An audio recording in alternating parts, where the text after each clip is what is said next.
everyone. Welcome. Hi. Thank you so much for joining us this evening. We are live. I'm in Arizona and Jason is in New York City. This evening, we're going to be sharing a few photos with Jason in New York City. And we're also going to be doing a small tribute to a few respiratory therapists around the globe. And then there'll be a few minutes afterwards. If you'd like to talk to Jason and ask him some questions, we'll be happy to do that for you. Hi, Philly. How are you? Welcome. How are you doing this evening? Oh, hey, the people are starting to scream. Oh, they're starting to yell? Let's see if we can hear them.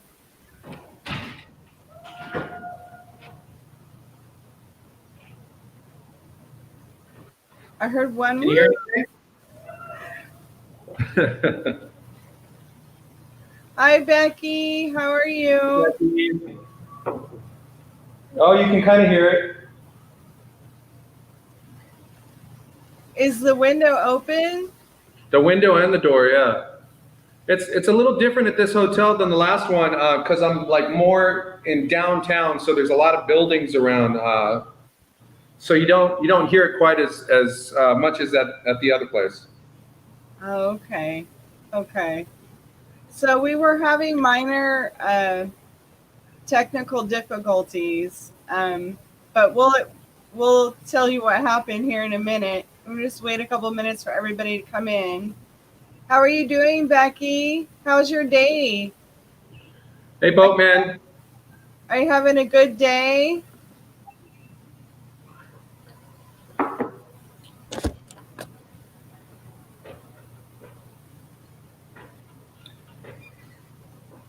I'm actually doing really well. My health is good. It was kind of rainy today, but I still was able to walk about 5 miles this morning on my day off, looking for a bagel.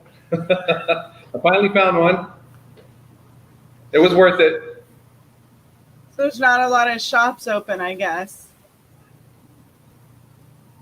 for breakfast and that sort of thing. No, I walked all around down by Rockefeller. What is it called? Rockefeller Plaza, over there by Times Square, all around. I did a big loop and there was nothing open. I was finally directed to a little teeny like mom and pop shop that had like some deli stuff. They call them bodegas out here. And it was a fantastic bagel and I had to make me a sandwich for later too. Hi, Harry. How are you? How's everything in your world? He had a live on last night. I stopped by and said hi to him. Hi, Harry.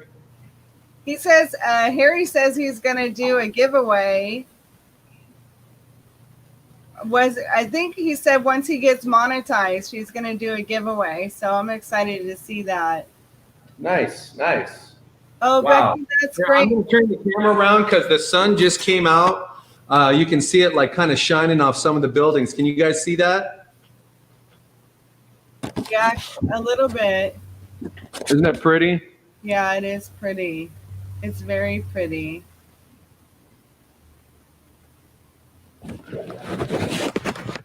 So I was actually really fortunate. I went downstairs because I was having some technical difficulties getting onto the internet. And I told them all what we do. We do these live shows. And then Channel 12 News actually has been talking to me quite a bit. And they might show up in here. And I told that to the place downstairs, to the concierge. And he gave me access to their penthouse suite up here. And wow, it's just gorgeous to do my show. Right.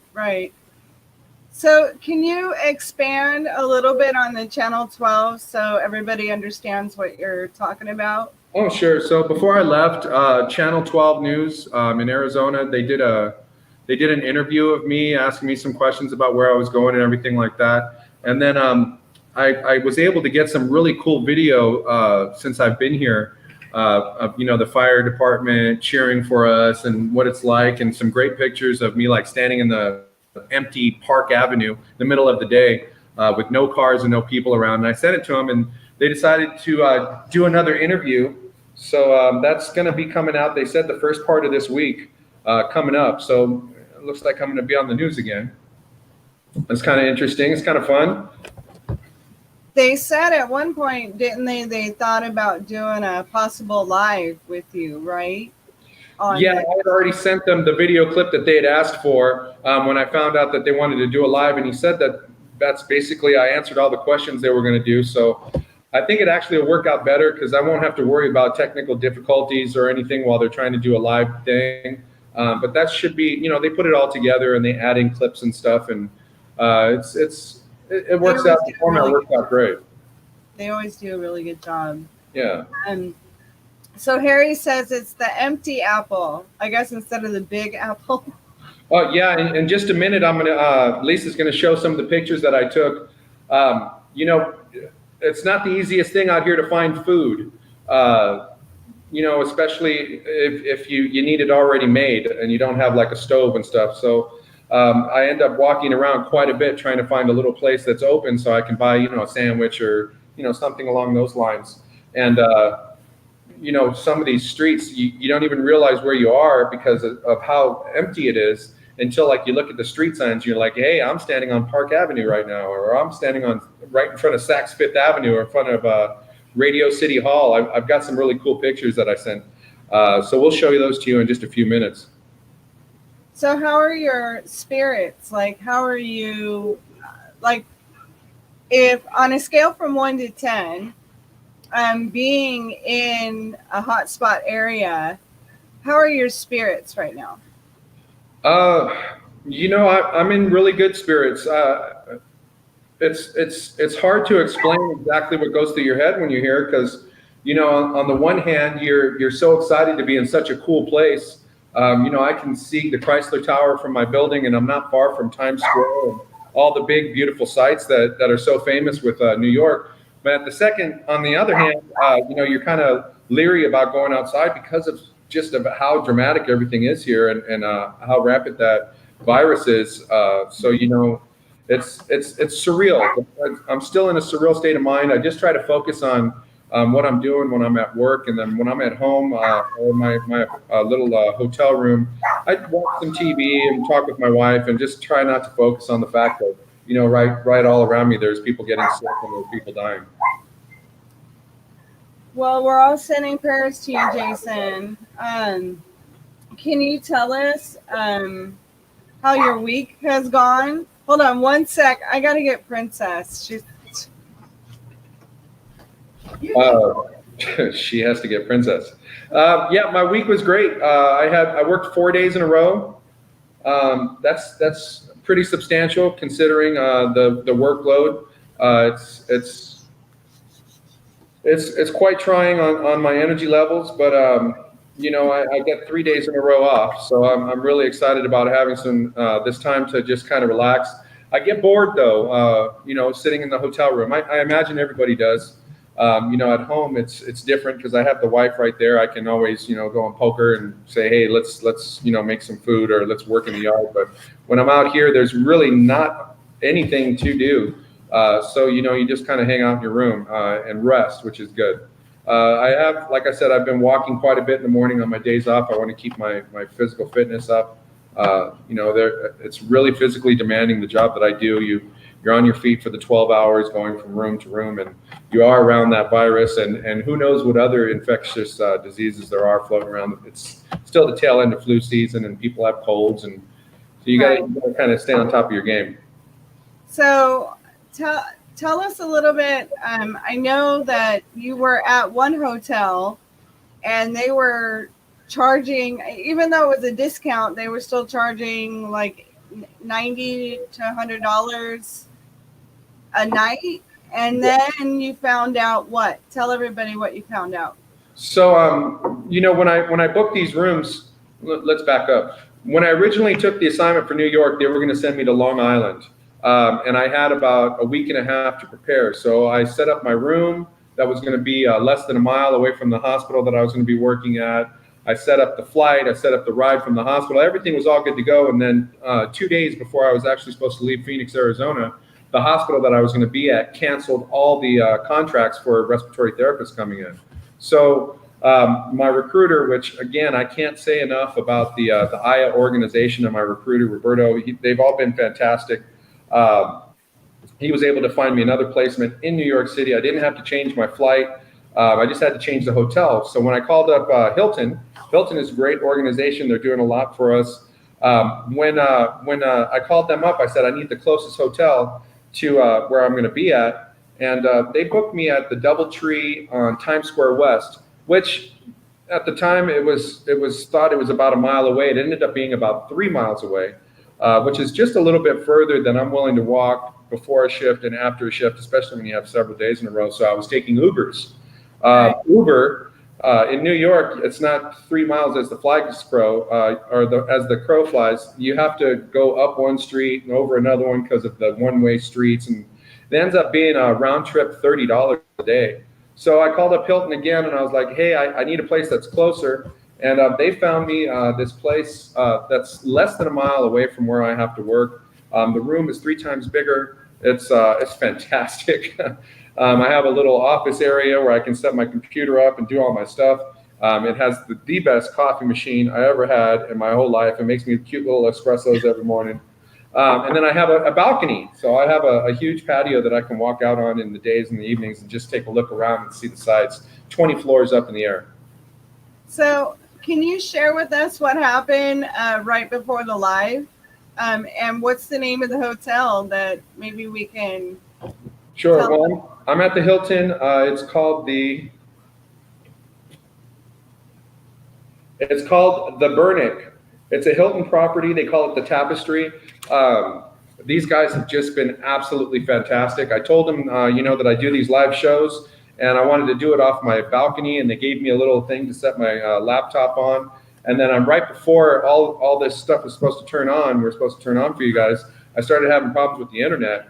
So I went down and I told them what was going on, and they gave me access to their penthouse and set up everything for me. So, man, I've got these just amazing views for you guys to see behind me, and just this nice, big, wonderful space. It was really, really nice of them. Move the computer around so they can see the penthouse? Sure. I'm sorry. All right, so it's exciting. I've never been in a penthouse. This way, you can see all the way down to the street, and you can see some of the beautiful buildings. And then it comes around, you can see the big, beautiful patio. And then it's got a kitchen and the living room. And then back in that area over there, there's the bedroom. Just a beautiful space up here. I might end up having to arm wrestle them and see if I can pay extra to have this room. It's wonderful. They've just been great to me at this hotel. Anything that I've needed, the concierge, they're running on a skeleton crew, but anything that I've needed or asked for, they've just been so helpful. Real quick before we continue, Becky has a question here for you. Sure.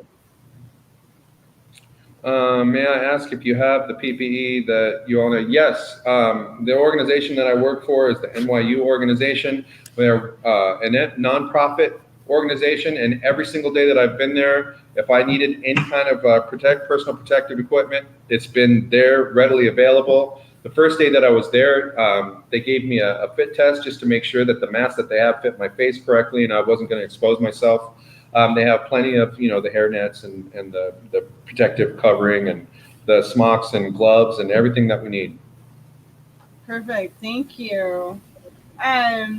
So I did have a question. How are all the medical staff washing their clothes? Like, do they have laundry areas? Okay, so that's another thing in New York. These hotels, they're not really designed for you to come and stay for 2 months. They're like people come on vacation and stuff. They stay for a week.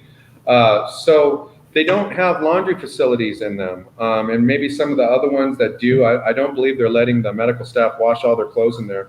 You have to go to either a laundromat or a laundromat service. So I was able to do my laundry yesterday after being here for a week. And one full load with the bag that I carried in weighed about 10 pounds. They do all your laundry for you, soap and everything included for $1.50 a pound. So it ended up costing me $15. But I dropped it off in the morning. I went back later in the afternoon, picked it up. It was all folded, nice, and it was like having my wife with me. Wait, what?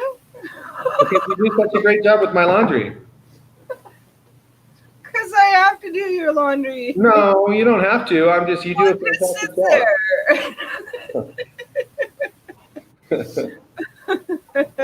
My wife is the queen of laundry. She does a fantastic job. Aw, thank you.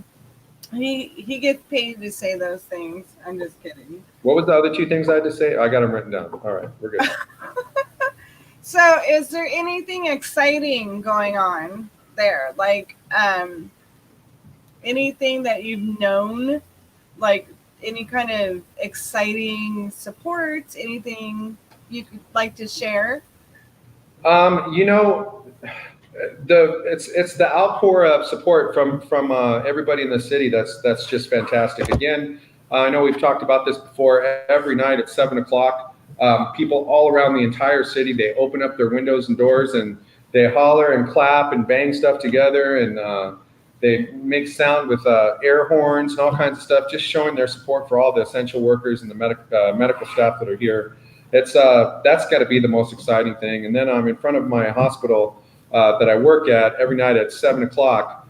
When you walk out, they have all these fire engines lined up right out in front, and they have their lights and their sirens and their horns going, and all of the firefighters and the police officers, they all stand in a big line and they applaud us as we're leaving work. It's really an emotional, powerful thing to see. Billy, I guess this is about the laundry service, like Atashi service in Korea. Yeah, I don't know. I've never been to Korea, but it's the same kind of deal, I would imagine. It is a nice. I don't know what the PC is. Am I supposed to say Asian or am I supposed to say Oriental? I don't know. I don't categorize people, but they're either Japanese or Chinese. They're what very, does very it sound like? Lisa? Come on. So, I walk in there and I got there right as they open, and I said, hi, I'm curious about the laundry. And they said, oh, you put stuff on scale. And I'm like, all right. So I put it on the scale and it weighs 10 pounds. She said, 10 pounds at $15. I'm like, all right, cool. Do you have any other options? And she's like, you wash self for $10. And she pointed to the machines. And I said, do I buy the soap? She said, no, you go buy your own soap. Just like that. It sounded just like that. So I said, you know what? I'm just going to pay you. I'm just going to pay you the $15. And thank you so very much. I really appreciate it. And that was that. You do a good job imitating accents. I'm not making fun. I'm just that. I know you're not, but you do a good job. You do a good job. They did a fantastic job. My clothes smelled great. They were folded nicely and neat, and then wrapped in a plastic bag, and then put back in the bag that I got. And I walked back to my place. It was about 3/4 of a mile away from my hotel. I got back, and it was all just nice. So I didn't even have to spray my stuff on it to get the wrinkles out. I just hung it up right up in the closet. Well, that's good. I'm gonna share my screen now. I'm gonna show a few pictures, and Sure. I'm gonna tell people about the photos. That would be awesome. Give me just a moment here.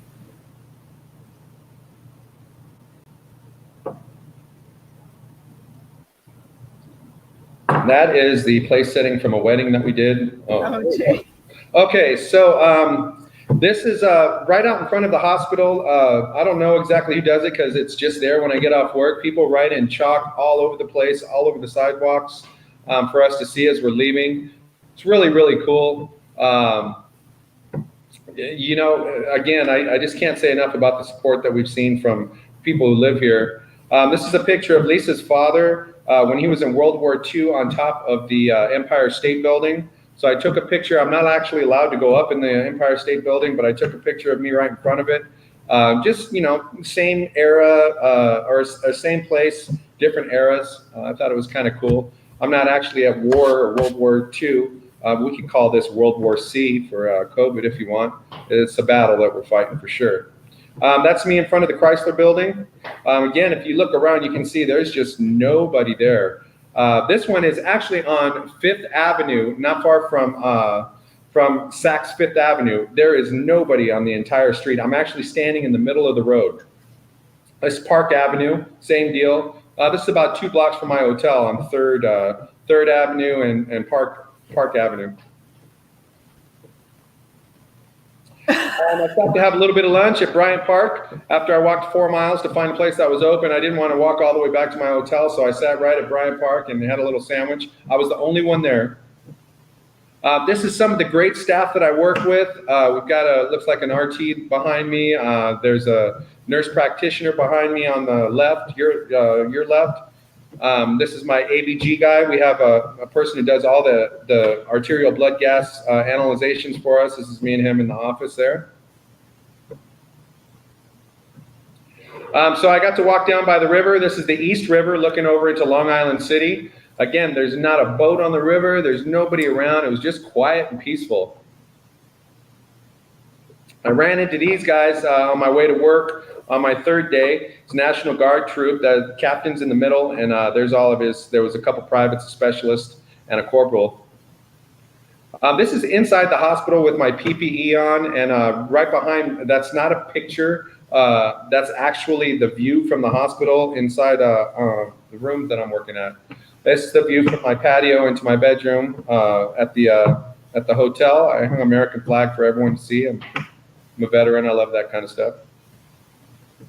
About 6:30 in the morning. This is on 42nd Street waiting for my Uber. Again, nobody out there at all. I think that's the end of them there, Jason. Excellent. All right, let me close that. I'm coming. Okay. Well, thank you for sharing that with us. Real quick, I just want to get caught up on this stream. So give me a moment here. Let's see, where did we leave off? See if there's anybody else that came in that. So,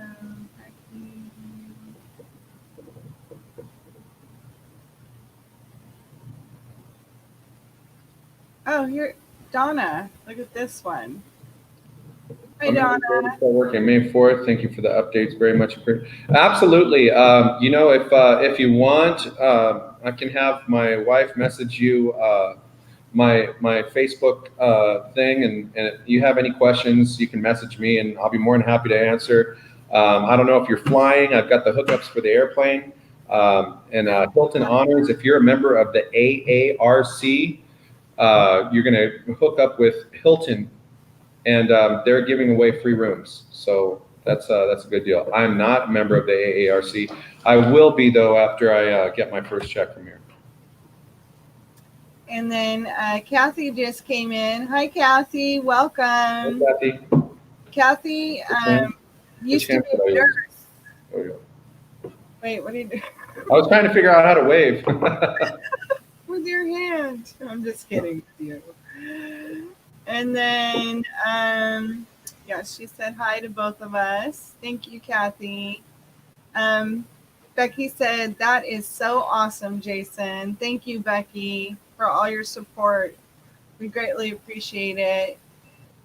And then, let's see, Boatman. Oh, thank you, Boatman. We really appreciate your support. And then Miss Southern Bell's here. Hi, Miss Southern Bell. How are you? Let's see here. Did you have oh, that's a good question. Big Dave. Yeah, so I worked for an organization in Phoenix, and before I took the assignment here, I let them know that I wanted to do this. I asked them what my options were. And they said that they would get back to me. I didn't want to miss out on this opportunity, so I accepted the assignment. And then 2 days before I was supposed to leave, my organization reached out to me and said, you are not allowed to leave the state. You're not allowed to work for another organization. And your commitment to our company says that you have to work at least 2 shifts within the 60 days. So you can't leave for that amount of time. They left me no choice but to resign. I'm not going to call them out and say who they were. I was a little bit disappointed seeing how just about every other organization in Arizona was supportive of the RTs and medical staff that are willing to risk their lives to go out and do this. But I was actually pretty disappointed. Yeah. There's my buddy Terry. Let's see, where's Terry? How you doing, Yak Nation? I love you, brother. That's a whole lot of sexy on my phone. Terry, so funny. We're gonna get together, do some fishing soon, bud. Oh, he's leaving, it looks like. Back to work, y'all. Terry works. Terry, we've been friends since high school. He works on the railroads down in Louisiana. They're hit pretty hard down there, too. I love you, brother. Stay safe. Tell Michelle I said hi. And Donna just said something else here. Oh, wow. Wow. Have you heard about that, Jason? You don't hear a whole lot of, I try to stay away from the media. I'm just being straight with you. You know, the media it just has all this really, really sad news a lot of times. You know, a lot of death tolls and this is how many people are dying. This are how many people, that seems to be the focus. And then they switch it straight over to the politics of how it's this person's fault and they didn't do this right. And it bums me out. So I don't watch it. So I'm not really aware of anything that's going on in this city other than what I see at my hospital and what's in between me and there. I do know that they have a lot of facilities that are in conventions and convention halls and in sports arenas. I don't know a whole lot about them. But what we can tell Donna, and Donna, just from me seeing on my end, Jason has been treated extremely well. And the people there show such great compassion for all of the medical staff that's coming there because they're in dire need of help. So if there's any advice I can give you, Donna, all I can say is prepare yourself mentally for this. It's the real deal. It's I saw the stuff on the news and I had my opinions of what I was going to do when I got here, and to be quite honest, I wasn't mentally prepared for what I was about to walk into. And the first day, it was pretty jarring what you see and how sick the people are and how many of them there are, and actually putting all that stuff on, and you know, you just kind of dive into it and do your deal, and then afterwards, after your first day, you'll probably, just like me, have like a whoa. It's the real deal. Just prepare yourself. If you can get your hands on a 3M respirator, the half-face one with the little filters, they sell them on eBay. Is the last place I've been able to find them for sale. Try and get your hands on them. They do have personal protective equipment here. It is readily available. Those N95 respirators, they break down anything that's big enough to infect you, but you can still smell all the stuff, and that kind of freaks me out. So I really like my mask. A lot of more people are starting to wear them. Wait, Jason, what do you mean you can smell it? I don't understand. Yeah, I mean, the scent particles aren't big enough to infect you, but when somebody's really, really sick and they're sweating and they've been in that room and they're going through what they go through, there's an odor. There's an odor in the room, not unlike a C. diff, Donna. To be honest with you, it's the rooms have a C. diff kind of smell to them. And that N95 respirator, you can still smell it. It's the particles aren't big enough to infect you, and people have been working around me for all this time. They're not sick, but I just don't. It gives me the ginchies. So I like my N95, or I like my 3M respirator. I can't smell anything. I get fresh air in there, except for just a little bit of my bad breath. That's about it. You know, after having that thing on for a while. Well, Jason, I honestly, I don't know how you do it, and I'm very proud of you. We all are. Yeah, Cathy, went to tell you earlier, Cathy was a nurse. Oh, good. For a long time. Hold on. What is she saying? I told my husband, Jamie, that I was just going to prepare myself for a war zone. So this is what I did. when you get here, there's going to be some confusion. You're going to have to figure out how to get to where you're going. You're going to have to figure out where to go once you get there, who to talk to. They're going to in-process you. They're going to give you your badge. It's very much like, reminded me kind of the military. They had us in lines to get our ID badge, then straight over to the lines to get our N95 masks. That's what you can expect. What I did is I made my world really, really small. What I mean by that is you're in this fantastic city. The buildings are on nightmarish scale. They're super huge. Everything here is big, and the streets are super tiny, and there's no one here. It's a lot to take in. It's very much like that in the hospitals. You walk in, the floors are huge. There's supplies everywhere. There's people going from room to room. There's sick people everywhere. Try to just focus on the next room. Focus on what's exactly right in front of you, the patient that's right in front of you. If you try to take in everything that's happening all around you, you're going to get sensory overload. All I do is I focus on the next patient, the next task, what's right in front of my hands, what I have to do, the vent settings, make sure this is right, make sure that is right, make sure my patient's comfortable, just right in front of me and right what's going on. If you're listening to all the alarms and the bells and the overheads and the people running back from room to room and it's so much, and it's on such a large scale that you're going to get overwhelmed. Just do the next right thing, the next step, the next task that's right in front of you. Make your world really small, just right in front of your face, and you're going to be fine.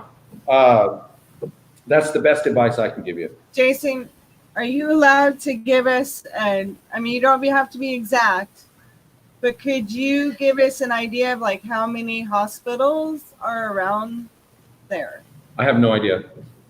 Can you give us an idea of how many patients have the COVID?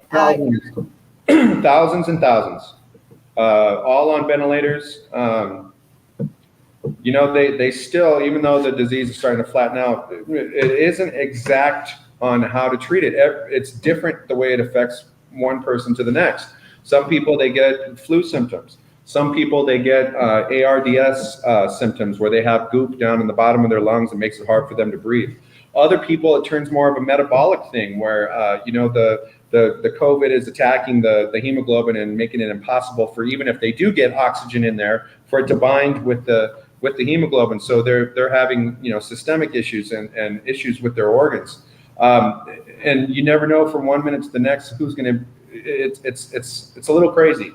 The best thing that anybody can do is keep the airway protected, make sure that they have the best and up-to-date medicines that we can possibly give to them, and just pray for the best. That's really all we can do.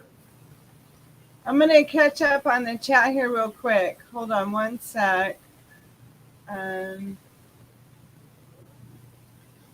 Billy was saying the smells are the hard part. Yeah, it's pretty jarring. Hold on, let me see here. Oh, Billy says his wife is a nurse in a nursing home. Sure. Yeah, the nursing homes and the long-term places and assisted livings, they're having some issues just because they have a higher level of care than what you would get at home. At the same time, they're not exactly set up for the level of care that's needed with this particular disease. So just wash your hands, wear your mask, take as best care as you can. Just pretend like you're going in and out of a TB room. That's the best advice I can give with that. Okay, and then Becky has a message here. Thank you, Becky. It's to be honest with you, it's an absolute honor. This has been the most special thing I've ever done in my life. It's horrible and wonderful all at the same time. I'm super honored to be a part of this. And then Cathy. Yeah, Cathy, I'm sure in your career you've saved, if you're anything like me, you've been a part of saving thousands and thousands of people's lives. So I salute you for having a nice long career and doing what you did for as many years as you did. Do they have you doing mostly ICU? The whole entire hospital has been turned into ICU floors with negative pressure. There are no regular floors. I don't know what do you mean? They're not. ICU floors are a higher level of care. They're all on telemetry. They all have their own rooms. They're all on heavy medications, a lot of them to be sedated so that we can keep them ventilated, or on heavy duty drips so that they just lay there. If I turn the ventilator off, they're so sedated that they would pass away because they don't have any respiratory drive. It's a super high level of care. Oh man.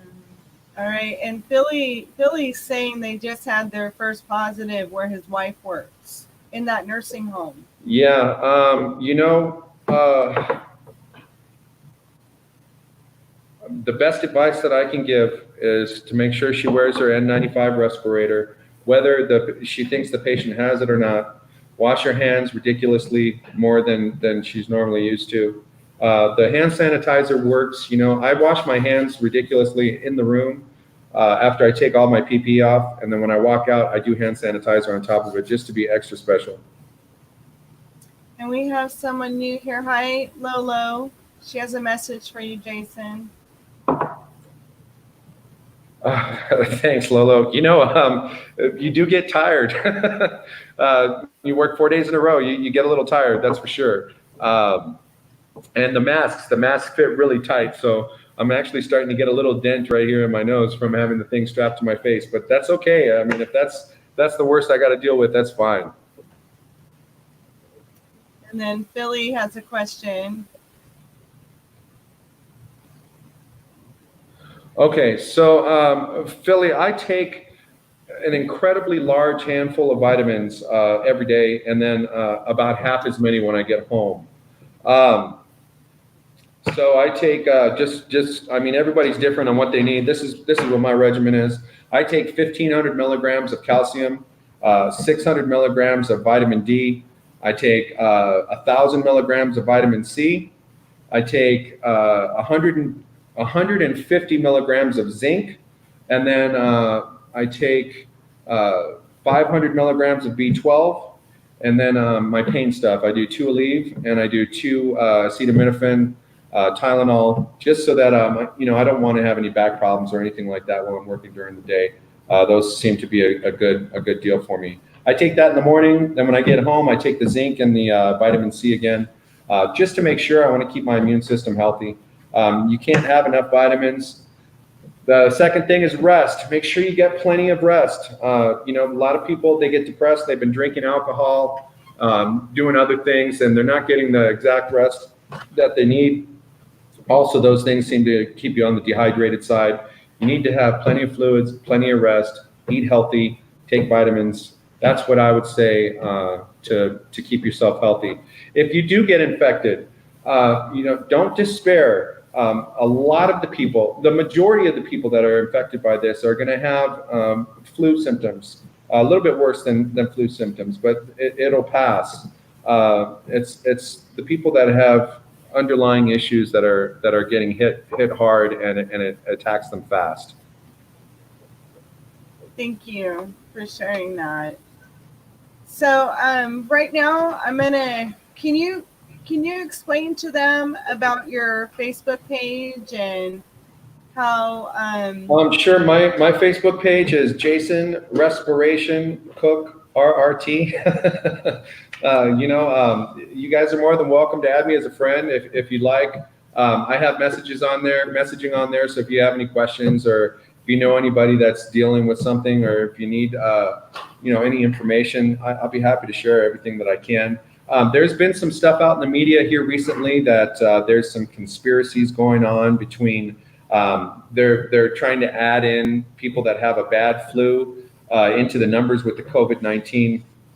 And I caught myself here because just a minute ago I said it's going to be kind of like a bad flu.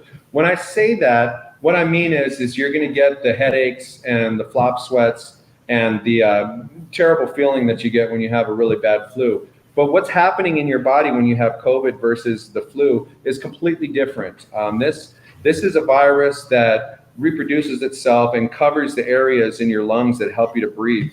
Your body may react to it in the same way. When your body's fighting something, that's why you feel so terrible You get the temperatures and you get everything else, but it's not the flu. It presents completely differently. It attacks your lungs, makes it very hard for you to breathe. And then in later stages, again, it affects the way that your oxygen binds with your hemoglobin. So even if you are able to get some air down into your lungs, your body just can't connect with it. It's way worse. It's not the same disease. It's not the flu, and it's not something that you can, just push off as being, hey, they're inflating the numbers to show all the people that are dying from the flu and with the COVID to keep stuff going on. It's not. It's completely different. I don't have any political ties whatsoever. I don't have any kind of monetary thing that I'm trying to accomplish by giving you guys this information. I'm just telling you what I've seen personally in the hospital. This disease is real. It's scary. It's powerful, and there's thousands of people with it. So, but I guess my thing is how do you know, like when is it time to really make sure you go get checked? Like what? So if you go to the cdc.org, right as soon as you log on, it'll say personal self-screening, and you click on it. It's going to ask you a series of 5 to 10 questions. After you've answered those 5 to 10 questions, it'll tell you if you should stay home and quarantine yourself. It'll tell you if you should call your doctor, or it'll tell you if you should go to the emergency room. That is the most up-to-date information that is not politically aligned from the Center for Disease Control. They have the most recent information. I would do exactly what that website says. Okay. It takes 30 seconds. I know, but I want to bring up something. So there's a lot of, well, for me, I'm just going to bring up myself. So at one point, I felt really not well. And I felt like I had the symptoms. But it's hard to know, like, if you have allergies or if it's just a one-day thing. And there's not enough tests out there, right? What do you do? What do you suggest? Do you think they should? Well, I mean, they say that, they say on the news that this will present right away in the early stages as a headache and a little bit of a sore throat.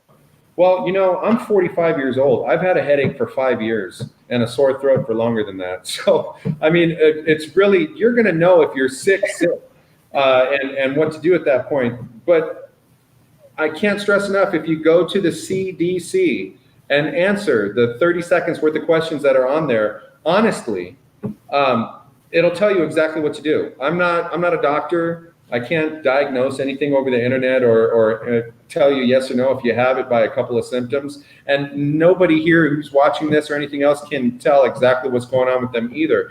You have to be tested. If you think you have those things, the CDC will tell you what to do.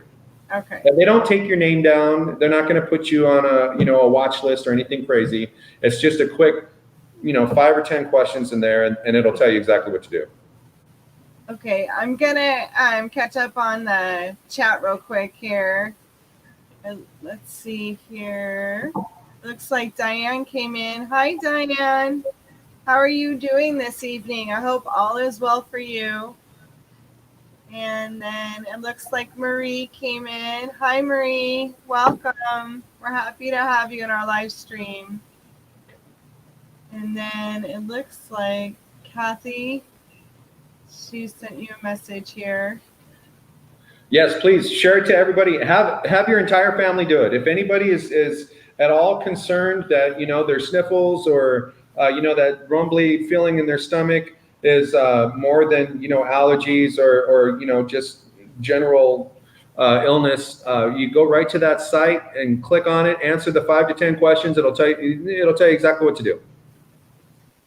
So I have a question, and I know you're not a doctor. I know you're a respiratory therapist, but what would you say if somebody, like, say those symptoms came up and they check the CDC and it says, yeah, you should call your doctor, but they don't have any money and they don't have a way to pay to go get a test?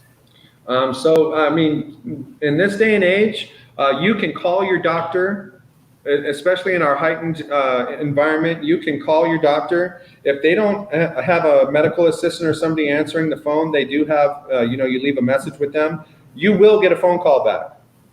They would prefer that you call and do a self-screening over the phone. And at that point, you can get almost like a second opinion. The doctor will say, hey, maybe you should go into the ER, or you should stay home and do your thing. They're going to answer the phone. Those phone calls don't cost money. Okay, real quick, I want to catch up with the chat here. Let's see here. There's a new viewer here, Bouncer Slab in Real Nature, giving you a thumbs up. Well, thank you. We appreciate that.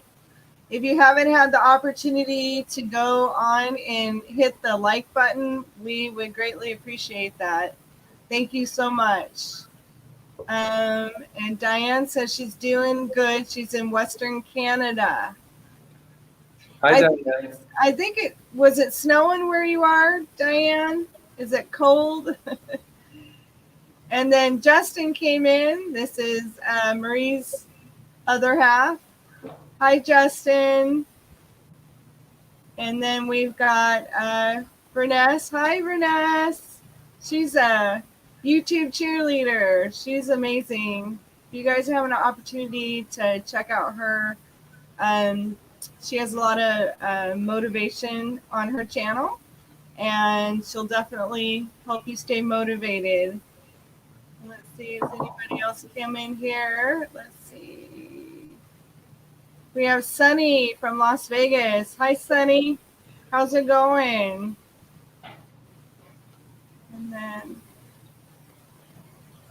Marie says that we just got home. About half the people out and about were wearing masks. Yeah, Maria, what I can tell you about that is it is your personal choice on whether you want to wear the mask or not. I mean, for something as simple as wearing that little thing to protect yourself, I would recommend if you go outside to wear the thing. Let everybody do what they're going to do. But as far as you and your family, I would take the extra steps to protect myself. I agree. There was a nurse on TV today, and she was saying you have to be cautious about cross-contamination with the gloves. So can you share any information about that? Yeah, I believe you are. And this is just my opinion. Okay, I believe if you have a little thing of hand sanitizer, take it with you, and after you touch anything, wash your hands. I think you're going to be so much safer than walking around with a pair of rubber gloves.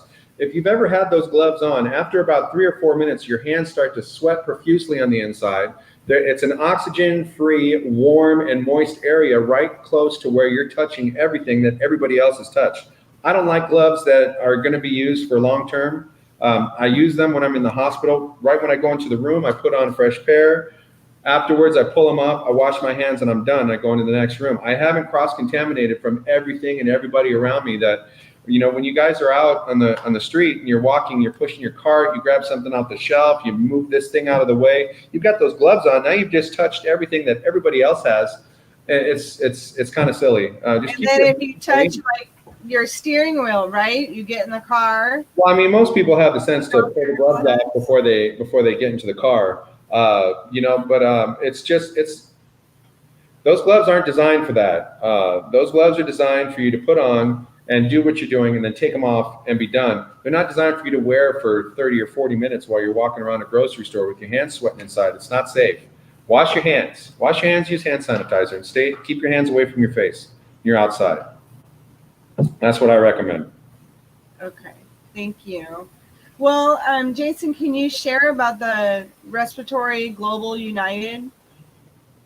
My Facebook page is called Respiratory Therapists Globally United. I started it right when this COVID thing started. I started making friends with respiratory therapists all over the world.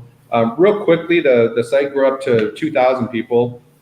From all over. I mean, we have members from Chile and Australia. I just got one from Australia. Pakistan, Africa, the Philippines, Russia, just all over the place. It's so cool to see, the people that are on the front lines there and what they're doing and how they do it and their stories. It's actually pretty awesome. If you guys want, I made it to where you can see what's going on, and I won't add anybody who isn't a respiratory therapist. It's really for us to talk and discuss things. I didn't design it to have like the normal people join in and start giving their opinions and stuff. It's really for us to share stuff between each other, but I made it to where everybody can read it. So you're able to see all the posts from all around the world. It's actually kind of neat. Well, with that in mind, we had been receiving photos, right, from people around the world. Yeah. Yeah. So I put out a request for a respiratory therapist. Anybody who's been sent to the front lines, they're away from their families. They're doing the best they can to try and help out with this. It's an incredibly brave thing to do. I wanted to have the show not so much just be about me, but be about where I'm at, and I also wanted to share some of their stories. So we've made the commitment to every time that we do one of these shows, share a few of them with you, a picture of them that they've sent us, who they are, and where they've been sent to. And some of the people ended up having to stay where they are just because they had a lot of cases at that location too. Yes, right? yes. So give me just a moment. I'm going to share my screen with everyone, and we have a couple of RTs we want to highlight, and the staff that's with them too. Some of them have pictures of the staff. Give me just a moment here. And Jason, let me know if you can see the screen. Can you see the photos? Yes. Okay, perfect. So this is, her name is Paige Jorgensen, and she is one of the RTs that has traveled to NYU. Here, put it on pause right there. Okay, hold on. Okay, so a lot of people have sent me messages because some of the pictures that were on there, these appear to be not N95 respirator masks, and people were saying, why don't they have the proper masks?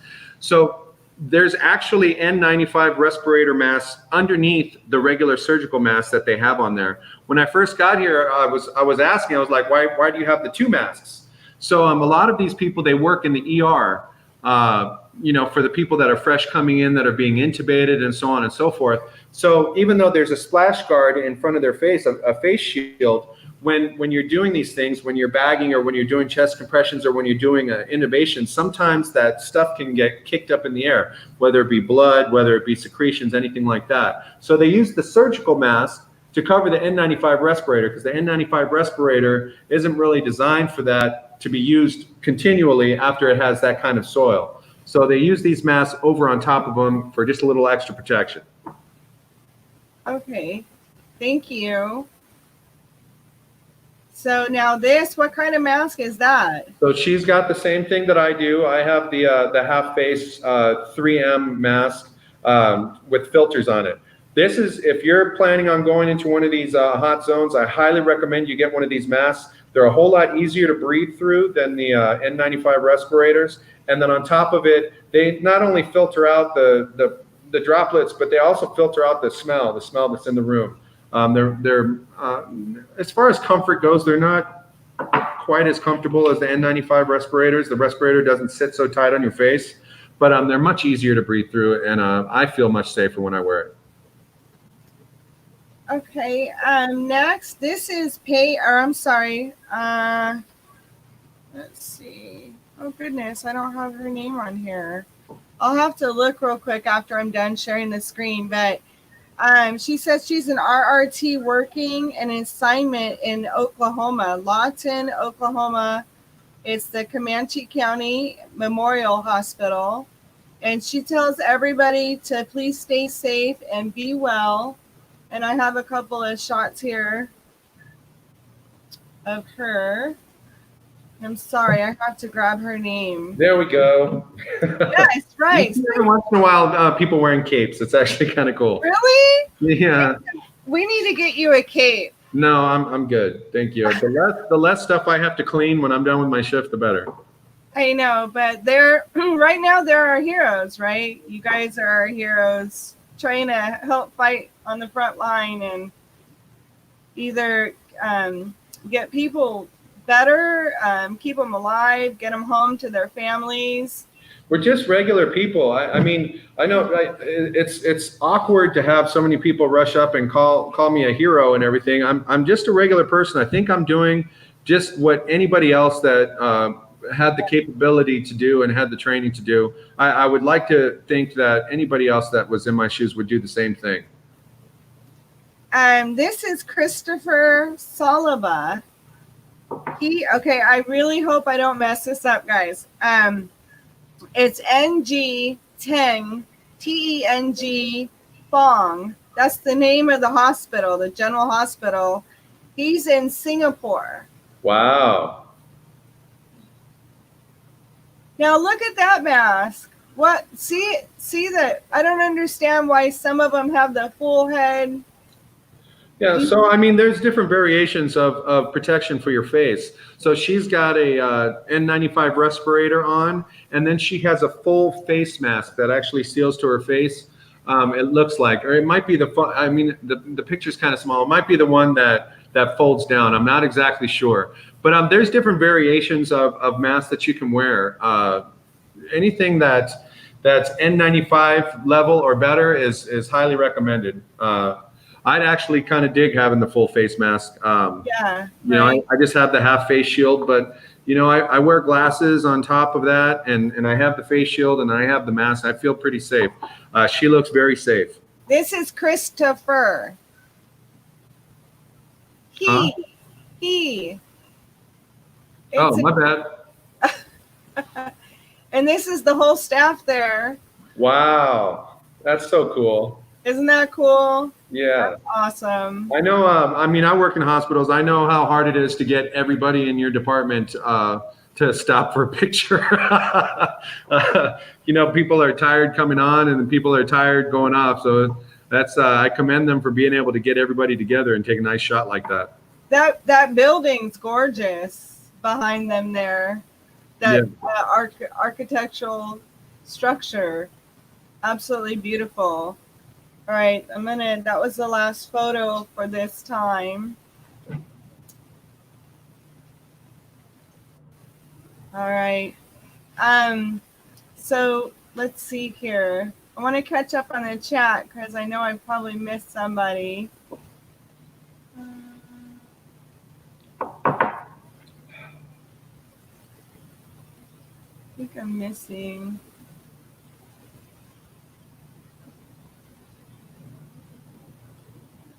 Okay, let's see here. Sorry, guys, give me just a moment here. Did I share this? I don't know if I did. I had asked Diane if it was cold or snowing where she is in Canada. She says it's 29. I love Canada. I went to Vancouver in 1986 to the World's Fair. And then we drove over into Alberta and went up to Lake Louise and hiked all the way up to the tea house and then came down. That was a really cool trip when I was younger. I couldn't handle 29, sorry. There's no way I would freeze to death. Oh, this is something. Yeah, Cathy. When we were talking about cross-contamination. Yeah. It's really, you know what? I honestly do that. We'll go and do a storage unit and I'll wear my gloves, right, to protect myself, and then I touch my face. And I don't realize I'm doing it until I watch the video when I'm making the videos, and I'm like, I just touched my face. I just touched that dirty box and then touched my face. I'm like, why am I wearing gloves? So that's something that you definitely have to watch out for because people are just used to, touching their face all the time. Yeah, I would be more leery of other people than yourself. So when you go into the stores and you see that the cashier that you're getting your stuff with has been wearing the same gloves for the 4 or 5 people in front of you. Before they touch your stuff or before they do anything, just say, hey, can you please remove your gloves, wash your hands, and put on a fresh pair. They would be fine to do that. If they're not, then just leave. Go somewhere else. They've just touched not only the money that's been circulated for who knows how many people, but they just touched all those people's money that they just handed over. They've touched all the stuff that's been handled in the store, and it's from person to person to person to person. Now they're touching your stuff, and you're going to bring it into your home. Just have them take off their gloves, wash their hands, and put on a fresh pair. If you ask nicely, they should have no problem with it. If they refuse, either ask for a manager or just leave the stuff. It's not worth it. Go someplace else where the people are not completely morons and realize that if they have the same pair of rubber gloves on for 15 people, they just contaminated 15 people. I think he's ranting. You see what Diane does when she goes to the store? I take Clorox wipes in a baggie and wipe carts down and clean my hands. Yeah, that's fantastic. Fantastic, Diane. And then Becky says, I haven't left my home in about a month. I have stage 3 chronic kidney failure. I have fears my husband will carry it home from work to me. What extra precautions can he take for my safety? So this is what I do. I mean, I don't have anybody in there with me, in my room with me, but I don't want to contaminate my room. So as soon as I get to my door, I get inside the door, I take every shred of clothing off of me, and I jump right in the shower. I wash with super hot water. I wash my whole body, hair especially, hands, everything. I put on fresh clothes. I take a plastic bag, turn it inside out, grab my clothes with it, tie the bag up closed, really tight, and I put it over in the corner for when I'm going to go to the laundry. Then I rewash my hands again. You got to have a little barrier. If you have a garage, have them do it. Get in, shut the garage door, take the clothes off, and have a towel or something waiting for him so he can go and take a shower and have some fresh clothes for him. Any way that you can get this off of you before you start sitting around the house, I highly recommend it. Jason, what advice about the shoes though? Because leave the shoes outside. Okay. Mm-hmm. Should the shoes be washed, or can they be Lysoled, or what do you? Well, I mean, if you have access, I mean, Lysol is getting harder and harder to find. If you have Lysol kills 99.9% of all the virus and everything else. If you read on some of the older cans, they even say protection against coronavirus. This is not a brand new virus. It's been around. It's just not been on this level, and it is a very, very weak. When it's not in its ideal area, it is a very weak virus. I mean, if it's just outside in open air for more than 24 hours, it dies. Exposure to high amounts of light and high amounts of heat, like a hot day, it dies. You spray Lysol and it's going to kill it. Speaking about Lysol, you guys, so I'm starting to run out, and I've been looking for it everywhere. I'm having a hard time. I went on to eBay. And on eBay, there was an auction for 4 bottles, regular size of the spray Lysol. That's up to $99 on auction. Mm-hmm. At one part of me was like, how could they do that to people? How could they? It's like price gouging. Well, the problem is it's not being used effectively. You don't need to skip around the house like Johnny Appleseed, spraying the whole house and fogging the whole place with your Lysol. It only takes a little bit of this stuff to kill what you're trying to do. So again, if you have a barrier when you walk through the house, before you walk into the house, you can spray your shoes, leave all your clothes out there, go inside, take a shower, and you shouldn't have to douse your house. I mean, it's not Raid Fogger. You're not trying to kill roaches. You just need to make your places clean. That's all. Susan came in. Hi, Susan. Welcome to our live stream. We greatly appreciate you. Hi, Susan. She says, Jason, thank God for people like you. You are an angel. That is so lovely. Thank you, Susan. If you only knew me when I wasn't here, I am not an angel. I am a regular guy.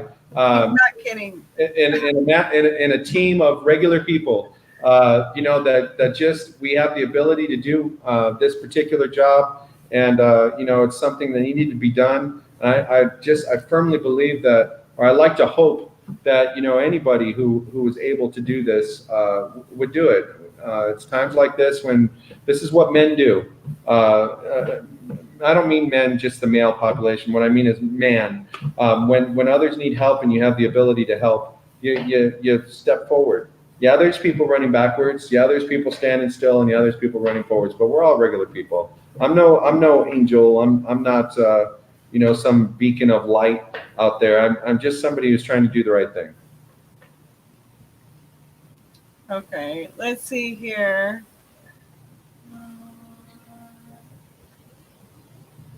So,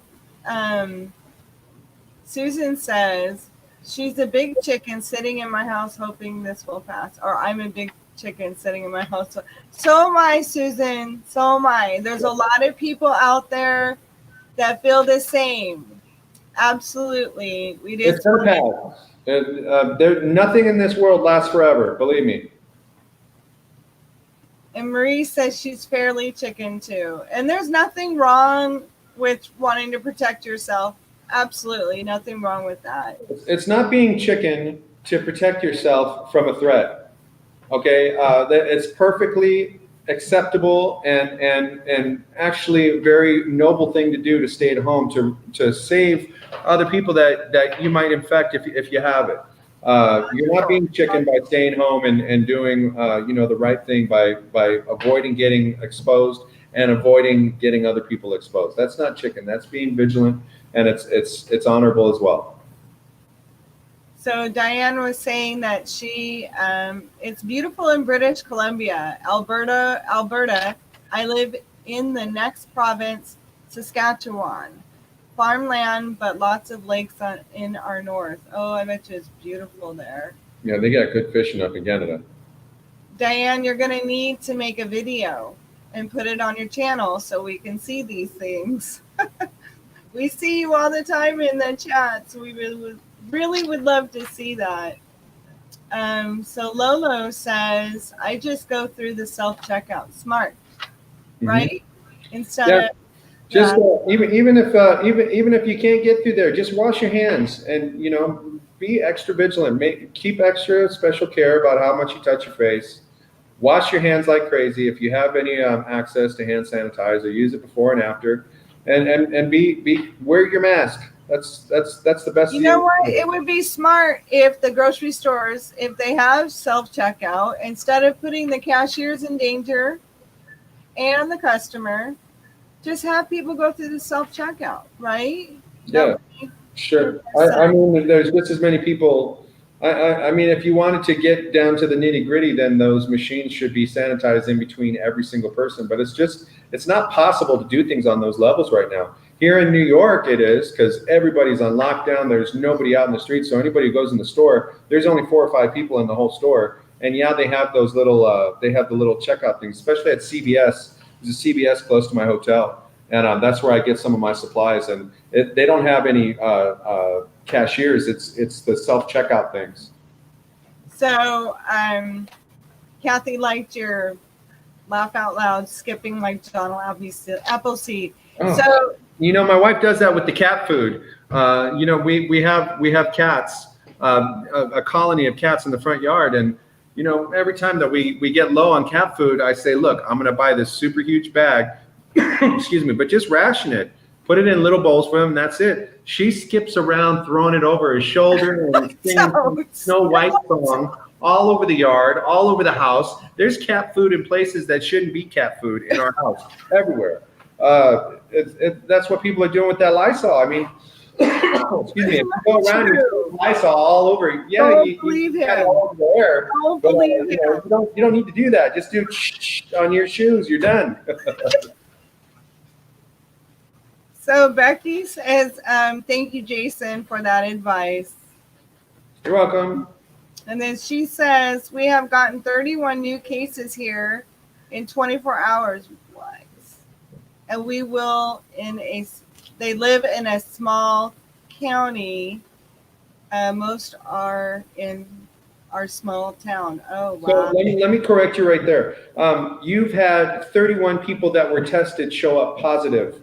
in the last 24 hours. Nobody knows how many actually have it in their communities. Again, a lot of these people are going to come down with colds, cold-like or flu-like symptoms, and wait it out for a couple weeks and then it's gone. You have no idea of the exact numbers because not everybody in the entire country is getting tested. I know. There's actually a very small percentage of the people getting tested, and a very small percentage of them are the ones that are testing positive, and those are the numbers that you're getting. So please be vigilant. You do not want this virus. It's out there. It's out there running around. It's not a hoax. It's not a scam. I've seen it with my own eyes, and I've seen what it can do. Just be vigilant. Wash your hands. I can't stress that enough. Wash your hands, eat healthy, get plenty of rest, wear your mask, and don't go outside unless you absolutely have to. So Jason brings up a really valid point, and I know I've talked to Becky about this before, is not everyone's being tested, so we don't know who really has it, who doesn't have it. So that's another precaution you have to kind of think about, not to spread fear, but you need to keep that in the back of your mind for sure, because we don't know. We really don't know. And really, if you can, I would suggest staying home. I know some people probably have to get back to work, or some people are still having to work, and we need to try to stay home to help keep those people safe too. So that's just my opinion. There's a big difference between fear and awareness. Fear is when it's an absolute pitch black room and you can't see your hand in front of your face and you don't know what's in there. You have a heightened alarmness inside of you because you don't know what's out there. You're scared. With this, you know what's out there. You know what it can do. You know how to protect yourself against it. It's not fear. It's being aware that there's a threat and how to protect yourself. If the way to protect yourself is to stay at home, stay at home. If it's to wash your hands and cover your face and eat healthy and rest, do those things. It's not rocket science. It's not going to come and knock on your door and in a horror mask and startle you. You know it's there. You know it's out there. You know other people have it. You know other people have it and they don't know. So they're out shopping and doing the same stuff that you're doing. So just protect yourself. That's all you got to do. So Philly says nothing like a good walk to clear the mind. Yeah, for sure. For sure. I guess, again, I've talked about this in the past. There's some people that live in spaces, areas, or towns where they can kind of walk around outside without getting close contact with others. And then yet there's some people that live in very tight corners, like apartment complexes or townhomes that are really, pushed together. So I feel for the people that don't have yards, that don't have a way to kind of go outside and walk around. What advice can you give them if they do go outside? Put your mask on, wash your hands, eat healthy, get plenty of rest. Yes. All right, so you're way ahead of the game. This is Tim. For those of you who know us and who have come to our live shows before, and maybe have seen our little movie on our channel, this is my brother Tim, Copper State Bassett's, and he is saying that our father used to work in Slav Lake in Alberta. That's right. I remember that. So I guess that might be, let's see what she says. Diane says, that's way north of me. That's interesting. He worked there. Yeah, he got to do a lot of traveling when he was younger and doing a lot of different work. Oh, they're laughing at the Johnny Appleseed. Oh, wait, let's see. And I make sure I do my feeling my hands and do so on.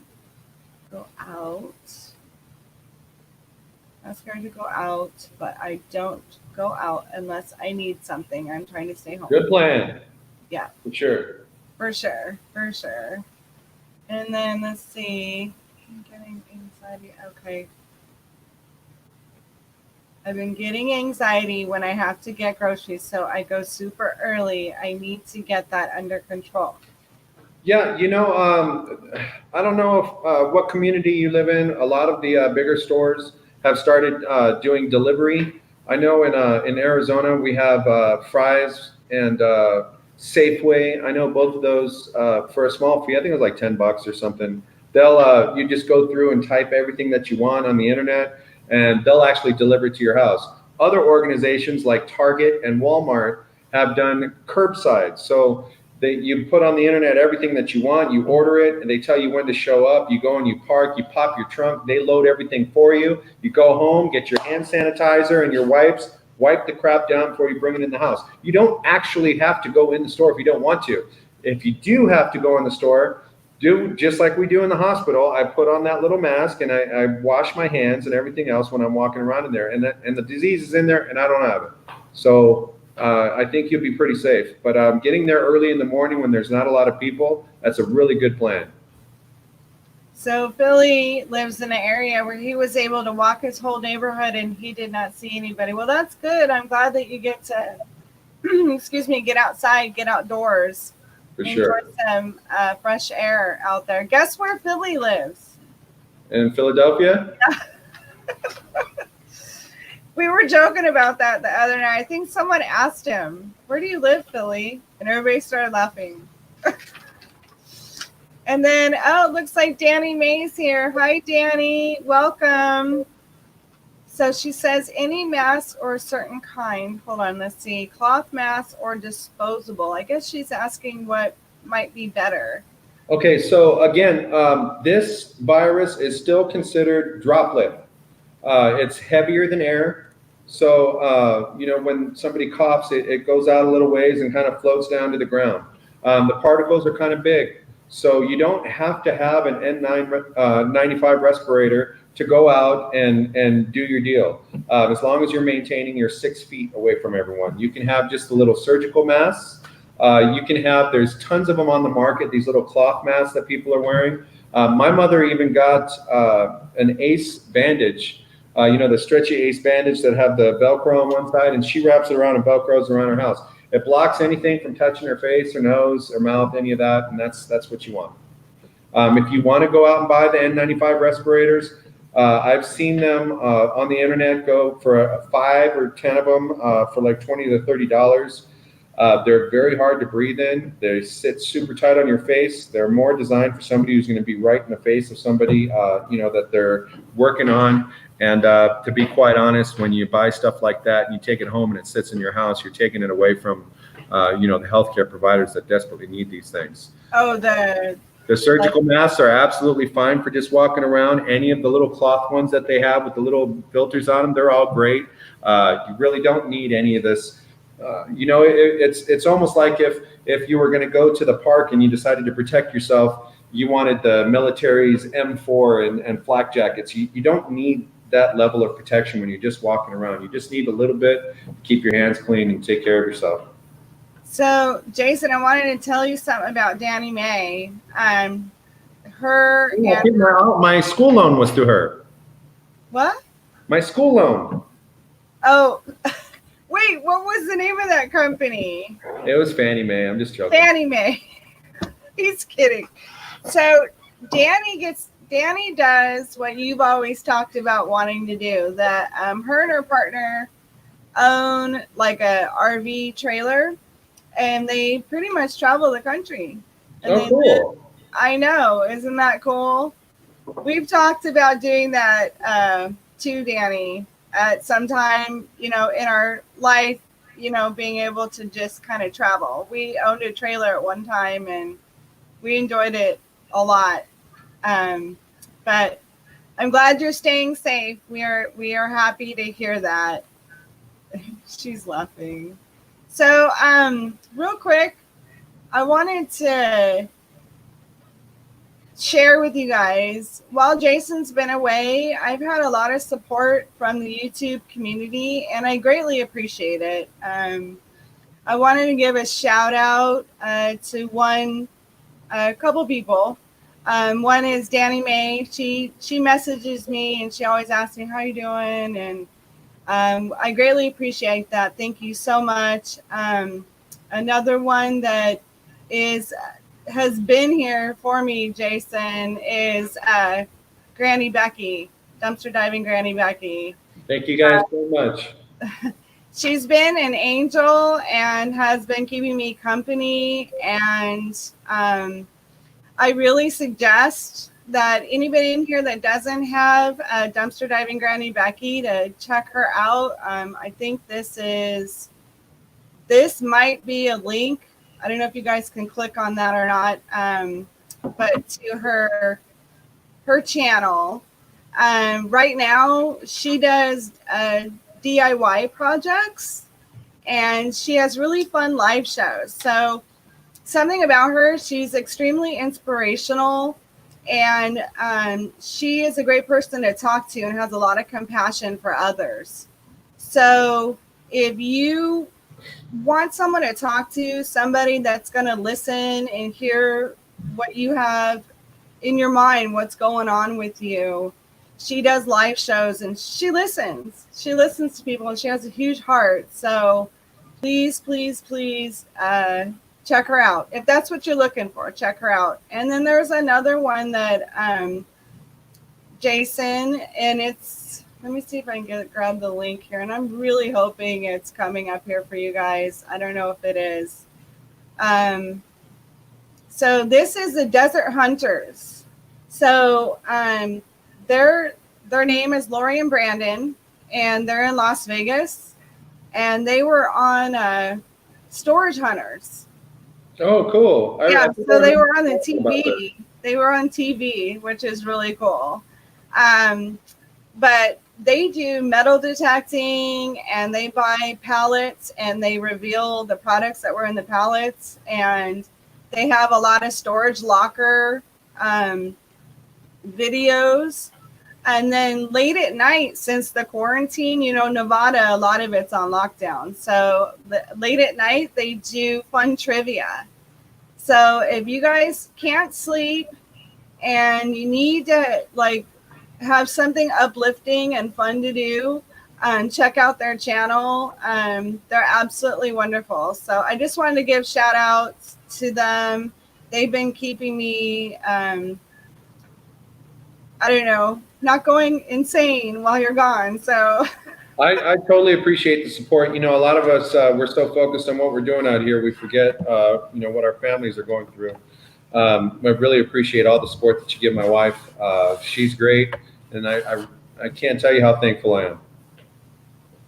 Yeah, we really appreciate our YouTube community. It means a lot to us. I mean, even though, we can't go out and shake your hands and meet up with you for a couple of reasons. One, mostly everybody's in another state, but obviously right now it's kind of impossible to fly and see you guys. But it's like having friends, having close friends, and being able to chat and talk with everybody. It's absolutely wonderful, and I love our YouTube community. It's amazing. Real quick, we'll check up with the chat, but if you guys have any Jason's passing out on me. If you guys have any final questions for Jason, I'll throw them up there real quick for you. Let's see here. Billy says no need to go to mop level 4. That's right. Yeah. No mop gear needed. Wait, I missed it. Mop gear is the charcoal filtration complete outfit that we had in the military. Oh, okay. See, when we get in trouble in basic training, they'd have us put our masks with the cartridges on and the entire mop level, or the mop gear, and then we'd have to go into the showers and do push-ups and jumping jacks. It was great. So Billy, I think he's a maybe Vietnam vet. Oh, thank you for your service. Yeah, I believe so. Billy, correct me if I'm wrong. I don't remember, but I believe he is. Let's see. I'm just going through here. I'm doing good, Danny. Just trying to stay busy. And then Danny says, thank you, Lisa. I adore you guys. Well, we adore you too, Danny. Thank you. Let's see. Becky, I'm glad you are staying in and staying safe. Oh, see, everybody loves everybody. And Sunny says, "Yeah, two are amazing or awesome." Thank you, Sunny. We appreciate that. Becky is awesome. Danny says, "Yes, she is. She's a heart of gold. That woman. She's absolutely amazing." And then she says, "Aw, I love you all." Aw. See, and Diane says, "Yeah, she's an awesome person." Yes, she is. And then Vegas says, I have yet to run into them. Yeah.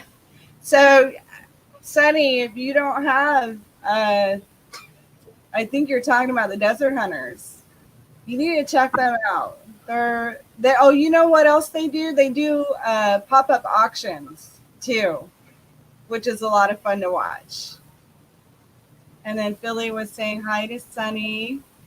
Desert Hunters. Oh yeah, I watched their late night chats. Great couple, great people. Yeah, they are. And sometimes they bring Robin. I shouldn't say sometimes. A lot of times they bring Robin because she shed on there. And Robin's really funny. She does this like sock puppet. It's not an actual in her hand. I thought it was. It's graphics, but it's called Argyle. You'd have to watch. Jason's like, what? He's passed out when these shows come on. Sorry, it's late. I'm tired. Lori and Brandon are so down to earth. Yep, they are. That's what I love about them, Danny, is they are super down to earth. They're extremely friendly to everyone, and that makes them awesome. I love watching. Even if I go in and just say hi real quick. Hi, Sunny. Thank you, Danny and Diane. I love, but stay home. I'm not sure. I missed that. Oh, Desert Storm, Jason. Philly was in Desert Storm. Sorry, Philly. And then thank you for your service, man. I actually joined the Army in 1993. Was attached to a Cav Scout unit in Fort Polk, and I never got called to go anywhere. And then after I was done, I moved back to Arizona. And then in 9/11 happened. On 9/12, I re-enlisted into the National Guard. And they attached me to a forward observer unit and never got sent anywhere. So I was ready and willing and able, but I never got called. So I guess that's kind of one of the reasons why I'm here. This is like my call. I got called to help, and it's that Army blood that's flowing through me. That just I was ready to go. I had my bags packed before they confirmed everything. And then Becky says, Jason, stay safe. And no, I am praying for you and everyone working with you. And Lisa, I am praying for you too. Oh, thank you, Becky. And then that Fort Polk. You know what, man? A lot of people got bad stuff to say about that place, but I had the time of my life in the Army. I loved being with the Cavs out there. I was in the second ACR. So I think we're gonna end our stream now. Jason, was there anything else that you'd like to say to everybody? Just everybody be safe out there. I'm going to continue to do everything that I can to help out here, and we'll give you updates. We'll give you updates, you know, all through my journey here. Sorry, I'm getting a little tired. All through my journey here. I don't want you to worry about anybody. Just take care of your families. Even if I do get sick, I still plan on doing these shows, and I'll let you know how things are progressing with that. We're going to do everything we can to keep you informed without any political or financial backing. We're not trying to support one way or the other. I'm just trying to give you awareness of what it's like and what's going on. And I'm always available for questions if you guys want. I'm sure Lisa can give you my messaging information, and always shoot me a question. I'll be happy to answer anything I can. I will. And good night, everybody from New York City. Good night, you guys. Be Stay safe. I'll see you guys soon on someone else's live, I'm sure. We appreciate you all. Thank you so much. Good night, everybody.